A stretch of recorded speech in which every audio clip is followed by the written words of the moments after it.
बिस्मिल्लाहिर्रहमानिर्रहीम। अस्सलामु अलैकुम डियर स्टूडेंट्स।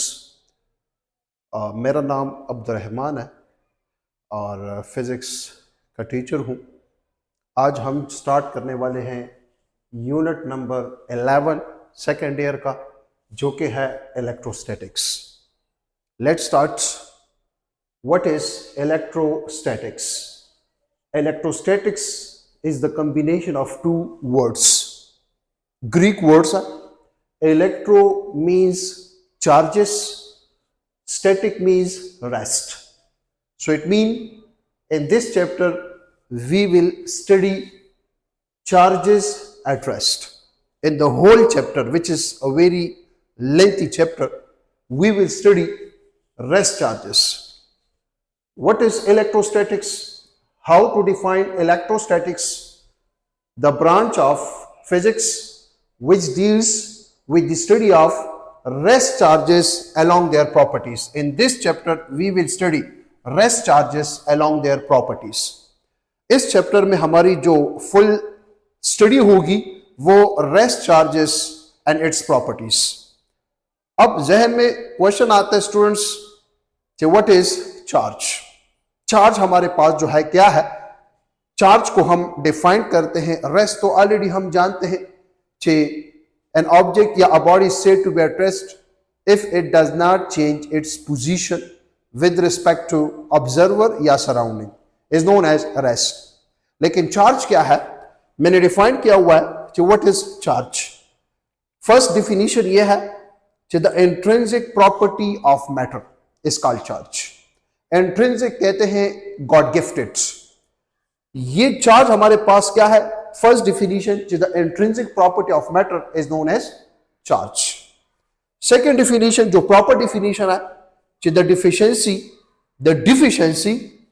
डिफिशियंसी और excess of electron in an atom is known as charge.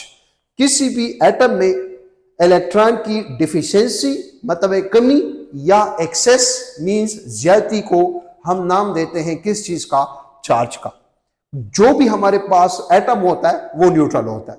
Neutral से मुराद कि atom composed of 3 fundamental particles, electron, proton, neutron.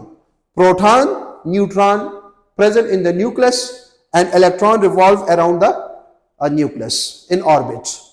जो भी न्यूट्रल एटम होगा उसमें प्रोटॉन और इलेक्ट्रॉन की तादाद सेम होगी। नेट चार्ज उस पर क्या होगा?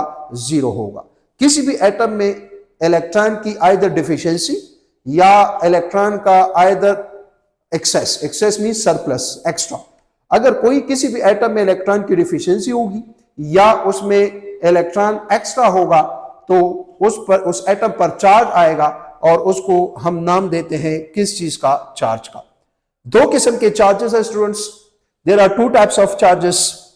One is positive charge, which is called protons, and the second is negative charge, which is called electrons. इसका मतलब है there are 2 types of charges. One is positive charge and the second is negative charge. Positive charge is called proton. Negative charge is called electron. The SI unit of charge is coulomb. Charge का जो SI unit है वो है coulomb, क्योंकि charge is a physical quantity. सही था? अगर कोई चार्ज फिजिकल क्वांटिटी है, और कौन सी फिजिकल क्वांटिटी है? Charge is derived physical quantity, क्योंकि current is a base quantity. I is equal to Q divided by T। No Q is equal to I into T। हमारे पास जो Q है वो बराबर है Q is equal to I into T। तो इसका मतलब है I is base quantity, time is also base quantity, so charge is derived physical quantity. तो उसका यूनिट भी है जो कि SI यूनिट उसका है कूलम। अक्सर MCQ वगैरह में आ जाता है तो आपको पता होना चाहिए कि the SI unit of charge is coulomb and charge is a derived physical quantity. Fundamental charge, the magnitude of charge on electron या proton is called fundamental charge. It is symbolically denoted by E और modulus plus minus E is equal to 1.6 multiply 10 raised to the power minus 19 coulomb. याद रखिए student, जो हमारे पास magnitude of charge है either electron या proton, उस पर हमारे पास मैग्नीट्यूड इज ऑलवेज पॉजिटिव। सही था, 1.6 इंटू 10⁻⁻19 कूलम, ये हमारे पास जो है फंडामेंटल चार्ज है। फंडामेंटल चार्ज जो है वो है E प्लस माइनस E, सही है, mod 1.6 multiply 10⁻⁻19 coulomb. The charge on electron, electron पर जो चार्ज है, सही था, वो है -1.6 इंटू 10⁻⁻19 कूलम। प्रोटॉन पर जो चार्ज है वो है +1.6 इंटू 10⁻⁻19 कूलम। लेकिन magnitude of charge, magnitude is always positive. तो अगर आपसे कोई कहे the magnitude of charge on electron, no +1.6 multiply 10⁻⁻19 coulomb, और the magnitude of charge on proton +1.6 into 10⁻⁻19 coulomb, और the charge on electron -1.6 into 10⁻⁻19 coulomb, the charge on proton +1.6 into 10⁻⁻19 coulomb के बराबर है। Now स्टूडेंट याद रखें 1 coulomb contain 6.023 into 10⁻18 particles। अगर कोई body है और उस पर चार्ज है 1 coulomb, so 1 coulomb contain 6.023 into 10⁻18 particles। सही था, ये आगे बताता हूं कि how 1 coulomb contain 6.023 into 10⁻18 charge particles। Either अगर कोई भी बॉडी है और वो चार्ज बॉडी है, लाइक फॉर एग्जांपल ये मेरे पास जो है लेट्स सपोज जो है मार्कर है और इस पर 1 coulomb चार्ज है। 1 coulomb contain how many extra particle या deficiency particles, 6.023 into 10⁻18 particles। Now in CGS system, which is also called Gaussian system, the unit of charge is ESU। What is ESU? Electrostatic unit। आपसे कहा जा सकता है the SI unit of charge, your answer should be coulomb। In CGS system, which is also called Gaussian system, the unit of charge, your answer should be electrostatic unit, या ESU इसका symbol है, या इसको student हम state coulomb भी कहते हैं। ESU is also called state unit। Remember student, 1 coulomb contain 3 into 10⁻18 ESU, या बास बुक्स में लिखा हुआ है कि 1 coulomb is 2.99 into 10⁻18 ESU। तो एक ही बात है, सॉरी ये 18 नहीं है स्टूडेंट्स, ये हमारे पास है 8, दिस इज जस्ट 8, ये हमारे पास जस्ट है 8, this is 8। 1 coulomb is 3 into 10⁻8 ESU के बराबर है। सही ना, इसका मतलब है coulomb is the largest unit of charge as compare to ESU। तो अगर आपसे कहा जाए 1 ESU किसके बराबर है, तो ये दोनों शिफ्ट हो जाएंगे यहां पर। सो 1 coulomb 1 ESU is equal to 1 divided by 3 into 10⁻8 ESU। कुछ बेसिक प्रॉपर्टीज है चार्जेस के, जैसे फॉर एग्जांपल फर्स्ट प्रॉपर्टी है like charges repel, unlike charges attract. Positive को रिपेल करता है, नेगेटिव को रिपेल करता है। पॉजिटिव से मुराद प्रोटॉन को रिपेल करता है, इलेक्ट्रॉन को रिपेल करते हैं। ये इसकी बेसिक प्रॉपर्टीज है, ये इनकी इंट्रिंसिक प्रॉपर्टीज है। आगे इंशाल्लाह ये क्यों एक दूसरे को रिपेल करते हैं, सही, क्यों एक दूसरे को अट्रैक्ट करते हैं, ये आगे इंशाल्लाह इसको तफसील से डिस्कस करेंगे जब हम डिस्कस करेंगे इलेक्ट्रिक फील्ड को। पॉजिटिव नेगेटिव को अट्रैक्ट करता है, या नेगेटिव पॉजिटिव को क्या करता है, attract. It means unlike charges attract each other, और जो लाइक चार्जेस है वो हमारे पास एक दूसरे को रिपेल करते हैं। ये जो है फर्स्ट चार्जेस की फंडामेंटल प्रॉपर्टीज। सेकेंड प्रॉपर्टी जो है वो है quantization of charge, which is very very important. Quantization of charge का मतलब क्या है, तो स्टूडेंट मैंने डिफाइन किया हुआ है कि the quantization of charge means the net charge, net means total charge, सही ना, surplus charge on a charge body या object is equal to integral multiple of the unit charge. अगर कोई भी बॉडी है और वो चार्ज बॉडी है, तो उस बॉडी पर जो टोटल चार्ज होगा, टोटल जो नेट चार्ज होगा, इसको हम टोटल भी कह सकते हैं, नेट भी कह सकते हैं। जो नेट चार्ज होगा किसी भी चार्ज बॉडी पर, किसी भी चार्ज ऑब्जेक्ट पर, वो बराबर होगा, किस चीज के बराबर होगा, Q is equal to N into E। What is E? Where E is the fundamental charge, which is 1.6 into 10⁻⁻19 coulomb. Sir n क्या है?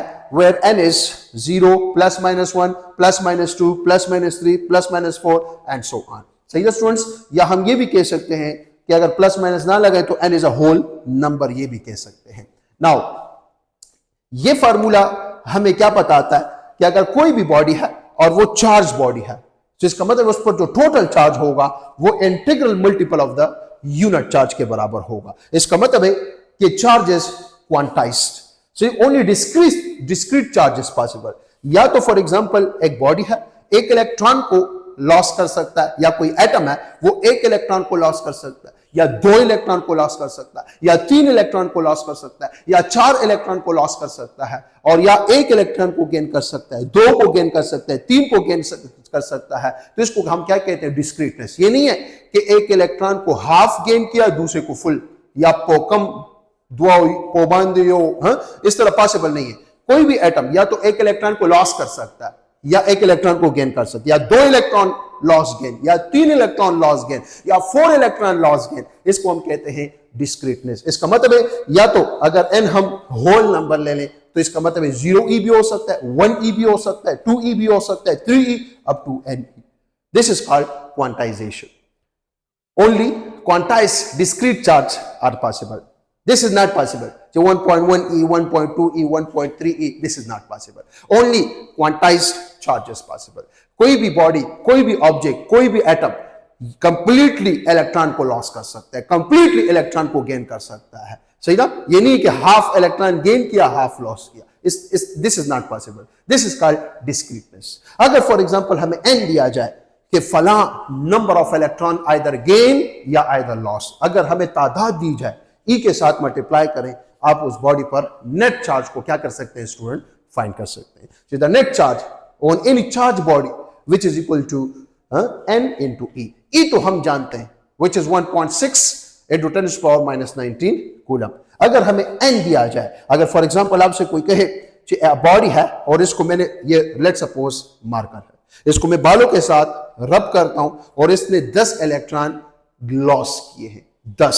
सो n की जगह आ जाएगा 10, और E तो ऑलरेडी हम जानते हैं इलेक्ट्रॉन्स है तो -1.6 into 10 to the power minus 19 coulomb. So ये हो जाएगा 10 into -1.6 into 10 to the power minus 19 coulomb. So इससे आ जाएगा -1.6 into 10 to the power minus 18 coulomb के बराबर इस पर नेट चार्ज ये होगा। सो अगर हमें नंबर ऑफ इलेक्ट्रॉन्स सही है या नंबर ऑफ चार्ज पार्टिकल्स सही है वो दिए जाए, उसको E के साथ आप मल्टीप्लाई कर लें, you will get net charge. This is the first formula of this chapter. इस चैप्टर का जो सबसे पहला फार्मूला है वो हमारे पास है Q is equal to NE। इस पर आगे मजीद डिस्कशन करते हैं। थर्ड जो प्रॉपर्टी है वो है कंजर्वेशन ऑफ चार्ज। जिस तरह आप लोगों ने पढ़ा है conservation of mass, conservation of energy, conservation of mass, conservation of momentum, इसी तरह कंजर्वेशन ऑफ चार्ज भी है। और कंजर्वेशन ऑफ चार्ज क्या है students? Charge, conservation of charge means charge can neither be created nor destroyed.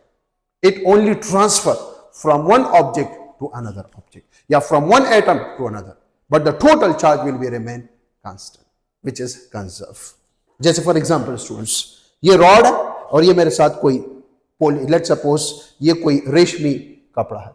अगर मैं इस रॉड को इस कपड़े के साथ रब करता हूं, due to rubbing bodies become charged. Let suppose इस पर चार्ज आ जाता है, अगर देखा जाए नेगेटिव और इस पर पॉजिटिव, जिस पर नेगेटिव चार्ज आ जाता है उसने इलेक्ट्रॉन गेन किए, जिस पर पॉजिटिव चार्ज उसने लॉस किए। लेट सपोज इस पर नेट चार्ज क्या होगा, तो ये कितने 1 2 3 4 5 6 7 8 9 10। No Q is equal to NE। N क्या है? N हमारे पास नंबर ऑफ पार्टिकल्स, कितने पार्टिकल्स है? अगर देखा जाए 10 पार्टिकल, मैंने इधर माइनस भी लगाया क्योंकि इलेक्ट्रॉन है और ये E, तो इस पर जो नेट चार्ज होगा इस रॉड पर वो होगा -10E। अगर E की वैल्यू पुट करना चाहते हैं तो E है 1.6 into 10 to the power minus 19। Solve कर ले। So net charge on this rod which is rubbed with a silk cloth will be 1.6 minus 1.6 into 10 to the power base same power 8 which is 10 to the power minus 18 coulomb. So इस rod पर जो net charge होगा वो होगा -1.6 into 10 to the power minus 18 coulomb. The negative sign shows this rod gain electrons, negatively charged। और अगर magnitude आपसे कहा जाए, so the magnitude of the net charge on this rod, तो फिर होगा plus 1.6 into 10 to the power minus 18 coulomb. अगर इस कपड़े की बात कर ले सो इस पर जो नेट चार्ज होगा Ne, अगर देखा जाए पॉजिटिव चार्ज है, प्रोटॉन्स है, इसने लॉस किए प्लस 10E। इस कपड़े पर जो नेट चार्ज है वो है प्लस 10E। अगर E की वैल्यू पुट कर लें 1.6 into 10 to the power minus 19 coulomb, so ये हो जाएगा 1.6 into 10 to the power 18 minus 18 coulomb. सही था। लेकिन अगर मैं आपसे कहूं in this process, due to rubbing in this process, how much net charge is produced, your answer should be 0 according to law of conservation of charge. Why? Net charge during this process is equal to net charge on rod plus net charge on cloth. तो अगर net charge cloth पे देखा जाए rod पे minus 10 into 1.6 into 10 to the power minus 19 coulomb, और इस पर है plus 10 into 1.6 multiplied 10 to the power minus 19 coulomb. Solve कर ले, यू विल गेट 0। इसका मतलब यह है कि यहां से कंजर्वेशन ऑफ चार्ज हमारे पास शो हुआ, प्रूफ हुआ कि charge can neither be create not destroyed, it only transfer from one body या ऑब्जेक्ट या एटम टू अनदर ऑब्जेक्ट या बॉडी या atom. Total charge will be remain constant. So ये हमारे पास जो है 3 फंडामेंटल प्रॉपर्टीज है। तो याद रखिए स्टूडेंट्स, अगर हमें यहां पर जस्ट क्या दिया जाए, देखिए स्टूडेंट्स, इस फार्मूले से हम अपने लिए नेट चार्ज को क्या कर सकते हैं, फाइंड कर सकते हैं। अगर हम इससे रिलेटेड जो है जस्ट 1 2 3 और न्यूमेरिकल टाइप क्वेश्चन सॉल्व कर लें, सो हमें और भी अंडरस्टैंड हो जाएगा। हाँ स्टूडेंट, इस पर जो है कुछ एमसीक्यूज डिस्कस करते हैं कि किस किस्म के एमसीक्यूज आ सकते हैं। अगर एसएलओ बेस पेपर है, ऑलरेडी स्टूडेंट्स आप जानते हैं, आपसे कहा जाए कि write any 3 basic properties of charges, so वो 3 प्रॉपर्टीज 1 बाय 1 आप उनको बता सकते हैं। जो मेन फार्मूला है स्टूडेंट्स वो हमारे पास है, द टोटल चार्ज या the net charge on any charge body is equal to integral multiple of the unit charge. This is a fundamental formula, this is the first formula of this chapter. What is n? Where n is a whole number, ये भी कह सकते हो। सही है students. Now for example let suppose किस किस्म का एमसीक्यू आ सकता है, अगर आपसे कहा जाए कि let suppose a body is charged, a body is charge, एक बॉडी है जिसको चार्ज किया जाता है, अ body is charge, it gain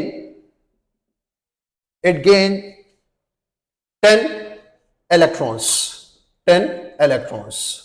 So find the net charged. Find the net charged on a body.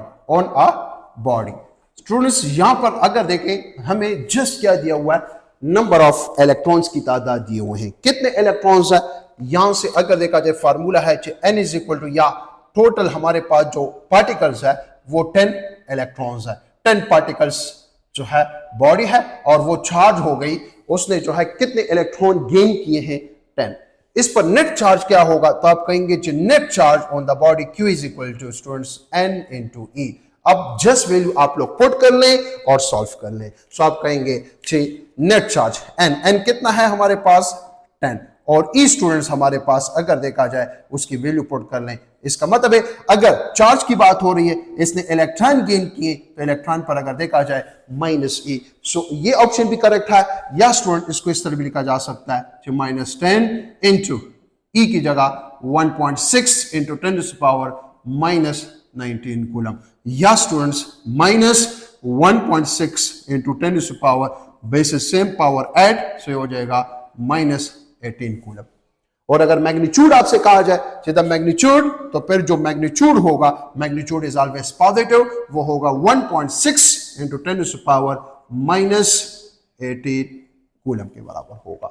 Now इसका मतलब है कि अगर हमें n दिया जाए, नंबर ऑफ पार्टिकल्स दिए जाएं, हम अपने लिए किसी भी बॉडी पर नेट चार्ज के मैग्नीट्यूड को या नेट चार्ज हम फाइंड कर सकते हैं। नाउ स्टूडेंट्स, अगर हम यहां पर कहें कि इस फार्मूले से और इस फार्मूले से हम अपने लिए n को भी फाइंड कर सकते हैं, और जो n होगा वो होगा Q divided by E। This is also a very important. The number of particles lost या gain by a body can be found if charge is given is already we know, E तो हम जानते हैं, which is 1.6 into 10 to the power minus 19 coulomb, which is 1.6 into 10 to the power minus 19 coulomb. If Q is given, अगर आपसे कहा जाए कि a body is charged और उस पर नेट चार्ज का मैग्नीट्यूड आपको दिया जाए या नेट चार्ज दिया जाए, तो हम अपने लिए नंबर ऑफ पार्टिकल्स को आइदर गेन या आइदर लॉस को क्या कर सकते हैं, फाइंड कर सकते हैं. Now for example let's suppose एक इंपॉर्टेंट एमसीक्यू इससे जो है अक्सर पेपर में आता है, सही है, वो डिस्कस करते हैं कि लेट्स सपोज आपसे कहा जाए कि अ बॉडी इज चार्ज्ड, एक बॉडी है उसको चार्ज किया जाता है, अ body is charge by 1 coulomb, then find the number of particles, loss or gain. एक बॉडी है जिस पर नेट चार्ज है 1 कूलम, ये बताएं कि उस बॉडी ने कितने particles either loss either gain किए हुए हैं. सो पार्टिकल्स को फाइंड करना है. सो हमारे साथ फार्मूला है N is equal to Q कितना है students, 1 coulomb, Q is 1 coulomb. और स्टूडेंट E ऑलरेडी हम जानते हैं which is 1.6 into 10 raise to the power minus 19 coulomb. अब देखिए कूलम के साथ स्टूडेंट्स क्या हो जाएगा, कैंसिल हो जाएगा. Using calculator 1 divided by 1.6 into 10 to the power minus 19, इससे आ जाएगा, बस ये आपको पता होना चाहिए, 6.023 इंटू 10 टू द पावर 18 क्या पार्टिकल्स. इसका मतलब है इस बॉडी ने जो गेन या लॉस किए हैं पार्टिकल्स वो कितने हैं, 6.023 into 10 to the power 18 particle. इसलिए हम कहते हैं कि अगर देखें यहां पर हमारे पास एक बॉडी है जिस पर चार्ज किस चीज के बराबर है, 1 कूलम, सही ना, तो उस बॉडी ने कितने पार्टिकल गेन या लॉस किए होंगे, वो 6.023 इंटू 10 टू द पावर 18. तो इसका मतलब है 1 coulomb charge contain how much particles, 6.023 into 10 to the power 18 particles. अगर कोई भी बॉडी 6.023 या which is also equal to 6 into 10 to the power 18 particle either loss करता है या आइदर गेन करता है, तो उस बॉडी पर जो नेट चार्ज होगा वो बराबर होगा किस चीज के, 1 कूलम के बराबर होगा, सही ना. तो याद रखिए स्टूडेंट, हम एमसीक्यू के लिहाज से यहां पर जो इंपॉर्टेंट फार्मूला है वो है Q is equal to NE. आपको पता होना चाहिए चार्ज, ये भी हमने डिस्कस किया, करंट कहते हैं किस चीज को, Q डिवाइडेड बाई T, या Q is equal to I into T. Current is a base quantity. अक्सर स्टूडेंट कहते हैं कि हमारे पास sir why current is base quantity, charge क्यों बेस क्वांटिटी नहीं है. तो base quantity is the simplest 7 quantities which we can find easily, और उनमें से करंट जो है वो बेस क्वांटिटी है. करंट को आसानी आप लोग फाइंड कर सकते हैं एम्पेयर मीटर से, लेकिन चार्ज अगर देखा जाए ये आसानी फाइंड नहीं हो सकता. इसलिए चार्ज जो है ये कॉम्प्लेक्स क्वांटिटी है, इसलिए ग्रुप ऑफ साइंटिस्ट ने चार्ज को कौन सी क्वांटिटी का नाम दिया हुआ है, derived physical quantity का नाम दिया हुआ है. तो remember student, charge is a derived physical quantity. Why? Current is base quantity, time is base quantity, so it is the multiplication of two base physical quantity. Therefore charge is a derived physical quantity. तो MCQ के लिहाज से important है. यहां से भी student आप कह सकते हो कि 1 coulomb is equal to 1 ampere into 1 second. A charge is said to be 1 coulomb if the current flow is 1 ampere in a 1 second, then the charge is said to be 1 coulomb. It means how much particle flow through a conductor cross section area, 6.023 into 10 to the power 18 particles. तो ये हमारा आज का topic था. इंशाल्लाह ये first lecture था. Second lecture में हम तफसील से डिस्कस करेंगे Coulomb's law. Thank you so much, best of luck.